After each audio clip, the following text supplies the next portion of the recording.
Hello बच्चों, मैं हूं तापस कुमार सिंह। स्वागत है आप सभी का इस वीडियो में। इस वीडियो में आज हम लोग शुरू करेंगे क्लास 8 का हिंदी किसलय भाग 3। इसमें चैप्टर नंबर 3 देखेंगे जिसका नाम है कर्मवीर और इसका कवि है अयोध्या सिंह उपाध्याय हरिओद।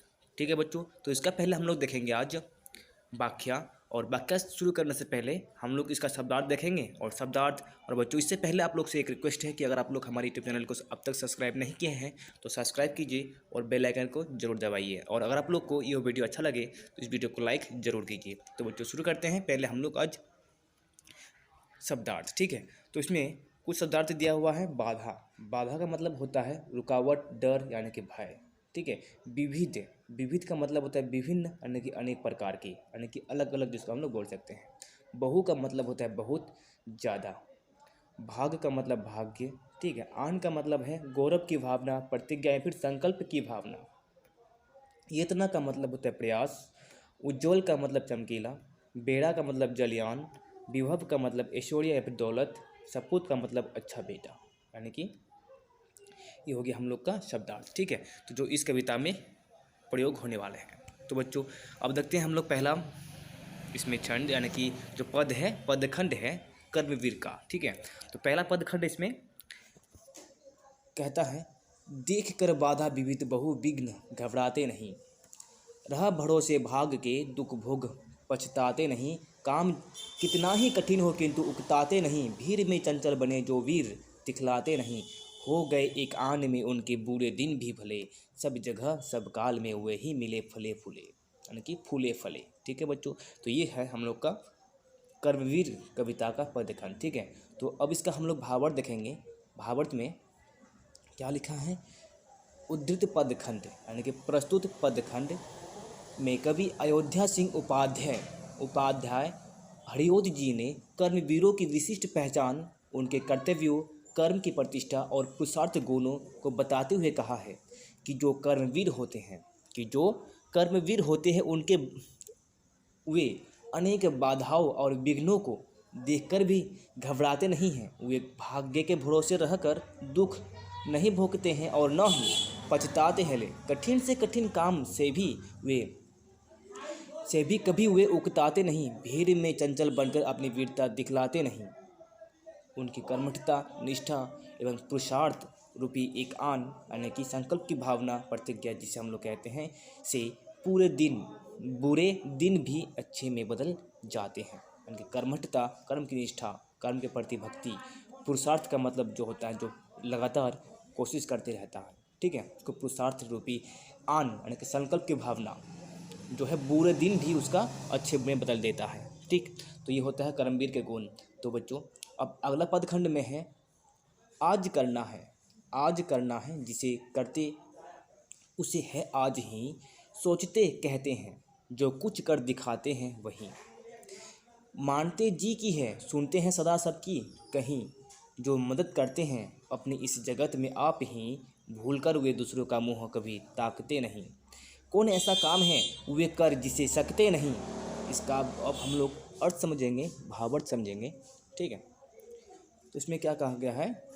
उद्धृत पदखंड में कवि अयोध्या सिंह उपाध्याय हरिओद जी ने कर्मवीरों की विशेषताओं एवं उनकी पहचान को बताते हुए कहा है कि कर्मवीर आज का काम आज ही कर लेते हैं, वे जो सोचते हैं वही कहते हैं तथा सोच कहे को ही करते हैं, मतलब सोचे कहे को ही करते भी हैं, मतलब जो कहता है वही करता है। ठीक है, इसे हम लोग एक जो है क्लास 7 में पढ़े हैं कबीर के दोहे, उसमें कहा गया है, आज करे सो जो कल करे सो आज कर, आज करे सो अब, पल में परले होएगी, फिर बहुड़ी करेगी कब। ठीक है, तो ये जो है कबीर के दोहे, उसमें समय के महत्व बताया गया था। तो वही इसमें कर्मवीरों के बारे में कहता है कि जो कर्मवीर होता है वो आज का काम आज ही कर लेता है, वो कभी कल के भरोसे नहीं छोड़ता है। ठीक है, तो ऐसे लोग का कथनी एवं करनी एक समान होता है। कथनी का मतलब होता है कहना और करना दोनों समान होता है, जो कहता है वही करता है।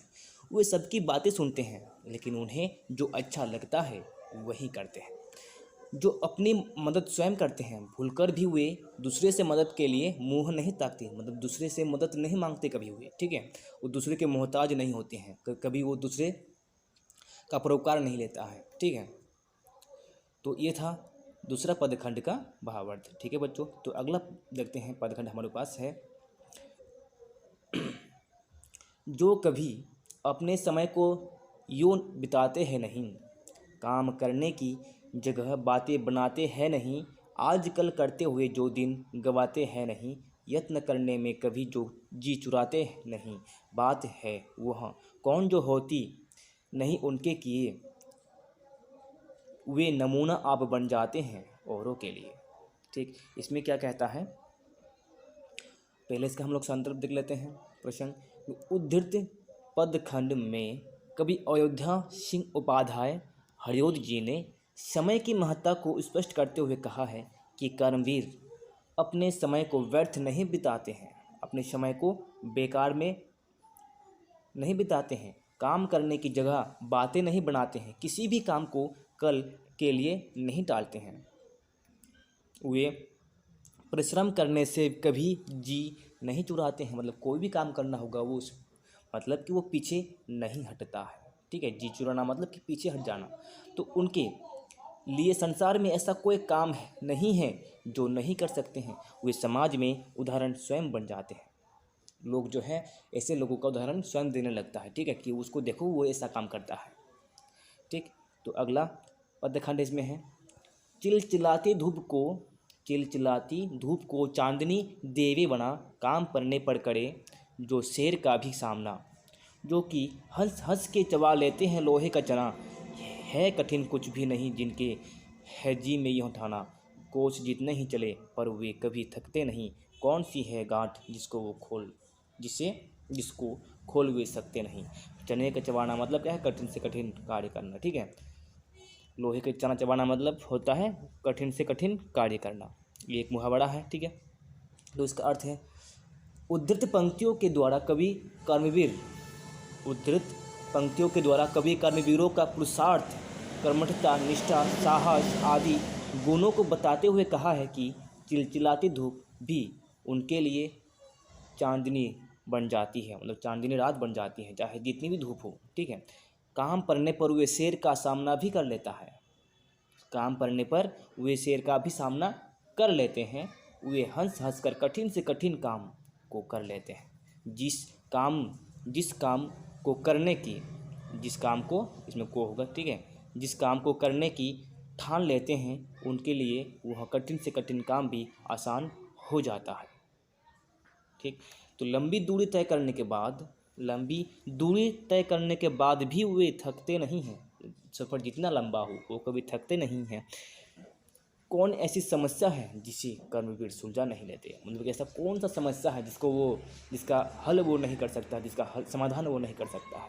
ठीक, तो बच्चा अगला पदखंड है हम लोग के पास, काम को आरंभ करके यो नहीं जो छोड़ते, सामना करके नहीं जो भूलकर मुँह मोड़ते, जो गगन के फूल बातों से वृथा नहीं तोड़ते, चंपदा मन से करोड़ों की नहीं जो मोड़ जोड़ते, बन गया हीरा उन्हीं के हाथ से, कार्बन कांच को करके दिखा देते हैं वे उज्ज्वल रतन। ठीक, तो इसमें काम को आरंभ करके वो कभी अधूरा नहीं छोड़ता है, काम करके नहीं जो भूलकर मुँह मोड़ते, मतलब काम शुरू कर दिया है और फिर आधा करके वो छोड़ देता है। ठीक, ऐसा कोई वो करता नहीं है। जो गगन के फूल बातों से वृथा नहीं तोड़ते, मतलब कि जो जैसे कोई चांद तारों को तोड़ने की बात करता है कि मैं तुम्हारे लिए चांद तारे तोड़ सकता हूँ, ऐसी बातें वो कभी नहीं करते हैं जो कर्मवीर होते हैं। ठीक है, संपदा मन से करोड़ों की नहीं जो जोड़ते हैं, बन गया हीरा उन्हीं के हाथों से, जो मतलब जिनके हाथ में कार्बन आते हैं ना, वो कार्बन भी हीरा बन जाता है, और जो उनके हाथ में कांच होते हैं वो भी उज्ज्वल रतन बन जाता है। ठीक है, तो इसमें इसका भावार्थ पढ़ेंगे। इसमें कहते हैं, उद्धृत पंक्तियों के द्वारा कभी कर्मवीरों का पुरुषार्थ, कर्मठता, निष्ठा, साहस आदि गुणों को बताते हुए कहा है कि कर्मवीर जिस काम को आरंभ करते हैं उसे बिना किए नहीं छोड़ते, जिस काम को करने लगते हैं उसे भूलकर भी मुख नहीं मोड़ते, उससे फिर अधूरा नहीं छोड़ते कभी। ठीक है, वे आकाश सुमन यानी कि आकाश जो तारे होते हैं तोड़ने जैसी वृथा बातें कभी नहीं करते हैं। करोड़ों की संपत्ति हो जाए लेकिन वे मन में कभी भी अहंकार नहीं लाते हैं। कर्मवीर के हाथ में कोयला भी हीरा बन जाता है। जो कार्बन होता है, कार्बन से ही कोयला बनता है, यानी कोयला जो है वही हीरा भी कार्बन का बना होता है, कोयला भी कार्बन का ही बना होता है, ठीक है। तो इसमें कहता है कोयला भी हीरा बन जाता है, शीशा को भी चमकीला शुद्ध रत्न बना देते हैं, ठीक। तो अगला पंक्तियाँ है हम लोग के पास। इसमें पर्वतों को काट कर सड़कें बना देते हैं। जैसे आप लोग दशरथ माझी के बारे में सुने होंगे, ठीक है। दशरथ माझी जो कि एक पहाड़ को काट कर जो है सड़क बना दिया था, तो उसी के बारे में इसमें बोला गया है। पर्वतों को काट कर सड़कें बना देते हैं वे, सैकड़ों मरुभूमि में नदियाँ बहा देते हैं वे, गर्भ में जल राशि के बेड़ा चला देते हैं वे, जंगलों में भी महामंगल रचा देते हैं वे, भेद नभ तल का उन्होंने बहुत बतला दिया है, उन्होंने ही निकाली तार की सारी क्रिया, ठीक। सैकड़ों मरुभूमि मतलब कि जैसे रेगिस्तान होते हैं जिसमें बालू ही बालू होते हैं, चारों तरफ पेड़ पौधे कुछ नहीं दिखाई देते हैं। तो कहते हैं तो कर्मवीर होते हैं वहाँ भी वो लोग पानी नदियाँ बहा देते हैं, उसमें नदी मिलते नहीं है, पानी ही नहीं मिलता है, ठीक है। तो कहते हैं वहाँ पर भी वो नदियाँ बना देते हैं, नदियों का पानी बहा देता है, और गर्भ में जल राशि के बेड़ा चला देते हैं। जो गर्भ जल होते हैं, समुद्र होते हैं, उसमें वो नाव चला देते हैं। जंगलों में भी महामंगल रचा देते हैं, भेद नबतल का उन्होंने बहुत बतला दिया है, उन्होंने ही निकाली तार की सारी क्रिया। इसका भावार्थ अब देखते हैं हम लोग कि उद्धृत पंक्तियों के द्वारा कवि कर्मवीरों की कर्मठता, कष्ट सहिष्णुता एवं साहस को बताते हुए कहा है कि कर्मवीर पर्वतों को भी काट कर सड़क बना देते हैं, मरुभूमि में भी सैकड़ों नदियाँ बहा देते हैं, समुद्रों के गर्भ में भी वे जलयान यानी कि जहाज चला देते हैं, जंगल में भी वे मंगल रचा देते हैं, आकाश पताल का रहस्य भी उन्होंने बताया और एवं सुलझाया है, सूक्ष्म से सूक्ष्म क्रिया के बारे में भी उन्होंने ही बताया है। जैसे परमाणु, जैसे पढ़े सुने होंगे इलेक्ट्रॉन प्रोटॉन न्यूट्रॉन, सबसे परमाणु जो है वो जो छोटा छोटा कण होते हैं, इसके बारे में भी कौन बताया है? कर्मवीर ही बताया है। जो वैज्ञानिक हैं हमारे देश का या फिर विदेश का, उन सबको क्या बताया है कवि ने यहाँ पर? कर्मवीर बताया है, ठीक है। तो इसमें कार्यस्थल को वे कभी नहीं पूछते वह है कहाँ, कर दिखाते हैं असंभव को भी संभव वे वहाँ, उलझने आकर उन्हें पड़ती है जितनी ही जहाँ, वे दिखाते हैं नया उत्साह उतना ही वहाँ, डाल देते हैं विरोधी सैकड़ों ही अड़चने, वे जगह से काम अपना ठीक करके ही टले। मतलब कि कार्यस्थल कहाँ, कहीं भी उसको कार्य करना होगा ना, तो वो उस जगह के बारे में, उस स्थान के बारे में नहीं पूछता कि वो कहाँ काम करना है, वो कहीं भी उसको भेज देते हैं। तो वहाँ पर वो जो है ना असंभव कार्य को भी संभव करके दिखाता है, और उलझने यानी कि समस्या तो बहुत आता है, लेकिन वो हर समस्या का समाधान करके एक नया उत्साह जगाता है, ठीक। तो इसका अब हम लोग देखने वाले हैं भावार्थ। भावार्थ में क्या लिखा गया है इसमें कि उद्धृत यानी कि प्रस्तुत पंक्तियों के द्वारा कवि कर्मवीरों की कर्मठता, कष्ट सहिष्णुता एवं साहस को बताते हुए कहा है कि कर्मवीर कार्यस्थल के बारे में नहीं पूछते हैं। जो कार्यस्थल होता है जहाँ पर काम किया जाता है उसको कहते हैं कार्यस्थल।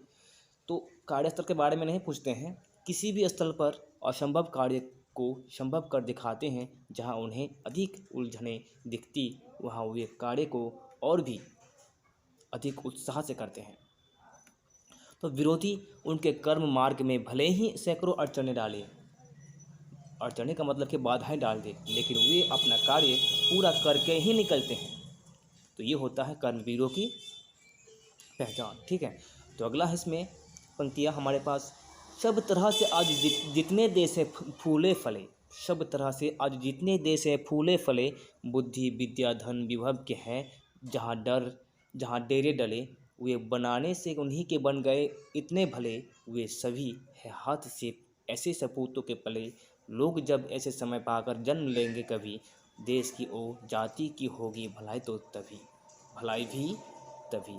इसमें कहता है सब तरह से देश, सब तरह से आज जितने देश है फूले फले, मतलब कि आज जो पूरे विश्व में जो देश बहुत विकसित है, बहुत बुद्धिमान है, पैसों में सबसे ज़्यादा अधिक है, अधिक अमीर है, तो कहते हैं अगर कोई देश अमीर है, विकसित है, तो वो केवल और केवल कर्मवीरों की वजह से ही है। और आगे कहता है कि वे बनाने से उन्हीं के बन गए इतने भले, जो वे सभी है हाथ से ऐसे सपूतों के पले, लोग जब ऐसे समय पाकर जन्म लेंगे कभी, देश की ओ जाति की होगी भलाई तभी, भलाई भी तभी। मतलब कि कहते हैं जिस देश में जितने कर्मवीर होंगे ना उस देश में, उतने ही ज़्यादा वो देश उतने ही ज़्यादा विकसित होंगे। ठीक है, तो उद्धृत पंक्तियों के द्वारा कवि ने यह बताया है कि आज जितने देश संपन्न, उन्नत एवं विकसित देश है, जो बुद्धि, विद्या, धन संपदा से परिपूर्ण है, परिपूर्ण देश है, उन देशों को संपन्न बनाने में कर्मवीरों का ही हाथ है। जिस देश की जितनी उन्नति हुई है, उन देशों में उतने ही कर्मवीर हैं। जिस देश में जितने कर्मवीर पैदा लेंगे, उतना ही उस देश और समाज की भलाई एवं उन्नति होगी। ठीक है, तो इसमें कहता है जिस देश में जितने ही कर्मवीर अधिक होंगे, उतने ही देश की विकास भी होंगे। तो आगे कहते, अब आगे दो बच्चों ये ख़त्म हो गया। ठीक है, अब हम लोग देखने वाले हैं प्रश्न अभ्यास। प्रश्न अभ्यास में है कर्मवीर की पहचान क्या है। कर्मवीर की पहचान, तो कर्मवीर की पहचान में है कर्मवीर विघ्न बाधाओं, विघ्न का मतलब भी होता है बाधा, ठीक है, रुकावट से घबराते नहीं हैं, वे भाग्य भरोसे नहीं रहते हैं। कर्मवीर आज के कार्य को आज ही कर लेते हैं, जैसा सोचते हैं वैसा ही बोलते हैं, तथा वो जैसा बोलते हैं वैसा ही करते हैं, जैसा बोलेंगे वो वैसा ही करेंगे। ठीक है, तो कर्मवीर अपने समय को व्यर्थ नहीं जाने देते, वे अलसाते भी नहीं। कर्मवीर समय का महत्व सदैव देते हैं, वे परिश्रम करने से भी जी नहीं चुराते हैं। कठिन से कठिन परिस्थितियों में भी कठिन कार्य कर दिखाते हैं। कर्मवीर कार्य करने में थकते नहीं, जिस कार्य को वो आरंभ करते उसे पूरा करके ही छोड़ते हैं। उलझनों के बीच भी वे उत्साहित दिखते हैं। जब उलझने ज़्यादा होंगे तब भी वो उत्साहित दिखते हैं, प्रोत्साहित दिखते हैं। ठीक है, तो अब अगला क्वेश्चन है हम लोग के पास कि अपने देश की उन्नति के लिए, अपने देश की उन्नति के लिए आप क्या क्या कीजिएगा। ये आपसे सवाल है बच्चों। ठीक है, आप लोग क्या क्या कीजिएगा अपने देश के बारे में। तो हमने यहाँ पर कुछ पॉइंट लिखे हैं, इसको देखते हैं कि देश का एक आदर्श एवं वफादार नागरिक एवं विद्यार्थी होने के नाते देश की उन्नति के लिए हम निम्नलिखित काम करेंगे। सबसे पहले हम पुरुषार्थी, कर्मठ, कर्मयोगी एवं कर्तव्यनिष्ठ बनेंगे। पुरुषार्थी मतलब कि लगातार हम लोग कोशिश करेंगे। कर्मठ, कर्मयोगी यानी कि मतलब हम लोग जो है अपना काम को जिम्मेदारी से करेंगे। कर्तव्यनिष्ठ बनेंगे, कर्तव्य अपना कार्य के प्रति भक्ति रखेंगे, प्रेम रखेंगे। ठीक है, तो जीवन में समय अनमोल है, जीवन में समय अनमोल है, अतः समय का सदुपयोग करेंगे, समय का सही इस्तेमाल करेंगे। ठीक, तो मन, वचन और कर्म तीनों से एक रहेंगे। मन, वचन और कर्म, जो हम बोलेंगे, जो हम सोचेंगे वही बोलेंगे, और जो बोलेंगे वही करेंगे। तो ये हम इन तीनों में एक रहेंगे। तो जीवन रूपी मार्ग में कठिन से कठिन परिस्थितियों में भी नहीं घबराएंगे और निरंतर लक्ष्य की ओर अग्रसर रहेंगे। और जो 5वां नंबर है हम लोग के पास, जीवन में कभी आलस्य को आने नहीं देंगे और जिस काम को हाथ में लेंगे उसे पूरा करके ही दम लेंगे आदि। ठीक है, इन सभी कार्यों को हम लोग जो है अपने देश के लिए करेंगे। ठीक है, एक विद्यार्थी होने के नाते, यानी कि एक आदर्श नागरिक होने के नाते। तो अगला क्वेश्चन है हम लोग के पास, आप अपने को कर्मवीर कैसे साबित कर सकते हैं। ठीक है, तो इस प्रश्न का उत्तर है हमारे पास, हम अपने को कर्मवीर साबित करने के लिए कविता में कर्मवीरों की पहचान हेतु जो जो गुण एवं विशेषताएं बताई गई है। किसकी बात कर रहा है इसमें, कविता में जो जो गुण बताया गया है। ठीक है, जो जो गुण बताए गए हैं, जो जो विशेषताएं बताए गए हैं, उसे हम अपने जीवन में अपनाएंगे, उनके अनुसार काम करेंगे। जैसे हम कर्मवीरों की तरह कर्मनिष्ठ, पुरुषार्थी, समय पालक बनेंगे, समय का महत्व देंगे, समय को महत्व देंगे, इसमें महत्व होगा, समय को महत्व देंगे होगा। ठीक है, परिश्रमी बनेंगे, आलस्य को जीवन में कभी आने नहीं देंगे, मन, वचन, कर्म से सदैव एक रहेंगे। ठीक है, मन, वचन, कर्म से एक रहेंगे, जो सोचते हैं, जो सोचेंगे, बोलेंगे और वही करेंगे, इसका मतलब ये होता है। ठीक है बच्चों, तो हम इन सब कार्यों को कर सकते हैं कर्मवीर साबित करने के लिए। तो पाठ से आगे कुछ प्रश्न हैं, इसमें पाठ के अलावा भी बाहर प्रश्न पूछे गए हैं। ठीक है, तो इसमें इसका उत्तर देने की कोशिश की हमने। ठीक है, तो पहला क्वेश्चन है, परिश्रमी के द्वारा मनोवांछित लक्ष्य की प्राप्ति की जा सकती है कैसे। परिश्रमी मतलब कि जो मेहनती होता है, और मेहनती जो अपना मन चाह कार्य कैसे पा सकता है। ठीक है, इसमें प्राप्ति की जा सकती है। तो इसमें कहा गया है परिश्रम सफलता की जननी है, सफलता का मूल मंत्र परिश्रम है, हम इनसे मुंह नहीं मोड़ सकते। तो परिश्रम जो है सफलता की जननी है और सफलता का मूल मंत्र परिश्रम होता है, परिश्रम के बिना सफलता मिलना असंभव है। ठीक है, तो हम इनसे मुंह नहीं मोड़ सकते। आज तक परिश्रम के द्वारा ही कोई भी व्यक्ति मनोवांछित लक्ष्य को प्राप्त किया है। एक सुई से लेकर जेट विमान का निर्माण, हमारे देश में देखेंगे तो एक छोटी सी सुई है, छोटी सी सुई से लेकर ये बड़े बड़े जो लड़ाकू विमान हैं, विमानों तक का जो निर्माण है, धरती, वायु का, चंद्रमा एवं अन्य ग्रहों का परिभ्रमण, जैसे आप सब जो है भारत से लोग चंद्रमा पर कई बार जा चुके हैं। ठीक है, मंगल ग्रह पर जा चुके हैं। तो ग्रहों का परिभ्रमण, हरित क्रांति लाकर खाद्यान्न समस्या का समाधान, एक साधारण कृषक पुत्र, अति निर्धन पुत्र का वैज्ञानिक एवं राष्ट्रपति बनना। जैसे डॉक्टर APJ अब्दुल कलाम, वो बहुत ही निर्धन परिवार से था और वो जो है एक वैज्ञानिक भी बना और राष्ट्रपति भी देश का बना। ठीक है, तो आदि सब कुछ परिश्रम का ही परिणाम है। अगर व्यक्ति वचन, मन और कर्म से सदा एक बना रहे तो मनोवांछित कार्य अवश्य प्राप्त होगा। ठीक है, तो अगला क्वेश्चन है, देखो, काल करे सो आज कर, कल करे सो आज कर, आज करे सो अब, पल में प्रलय होएगी बहुड़ी कड़िका कब। ये जो है कबीर के दोहे हैं। ठीक है, इस कबीर के दोहे का इसमें क्या बोला है कि इससे संबंधित अर्थ वाले पंक्तियों को लिखिए, इससे संबंधित अर्थ वाले पंक्तियों को लिखिए। तो कविता में जो पंक्तियाँ दिया था ना, उस पंक्तियों को लिखना था इसमें। आप इसमें हम क्या किए हैं, इसका अर्थ लिख चुके हैं। ठीक है, संबंधित अर्थ वाले। तो जिस काम को कल करना है उसे आज कर लो, जो आज करना है उसे अभी कर लो, क्योंकि क्षण भर में प्रलय हो जाएगा तो फिर तुम अपना कार्य दोबारा कब कर सकते हो। ये जो है इस दोहे का अर्थ हो गया। और इसमें हमको लिखना था क्या, इसमें इस कविता में, कर्मवीर कविता में जो पंक्तियाँ इससे मिलता जुलता है ना, उसको इसमें लिखना था। ठीक है, तो बच्चों अगला है, आप किसी अपना आदर्श मानते हैं और क्यों। हम अपना आदर्श महात्मा गांधी को मानते हैं क्योंकि हम सादगी, सच्चाई और अहिंसा पर विश्वास करते हैं तथा सतत प्रयत्नशील रहने का प्रयास करते हैं। वे सब आदर्श महात्मा गांधी में मौजूद थे। ठीक है, अब अपना विचार जो है अपने तरीके से लिख सकते हैं।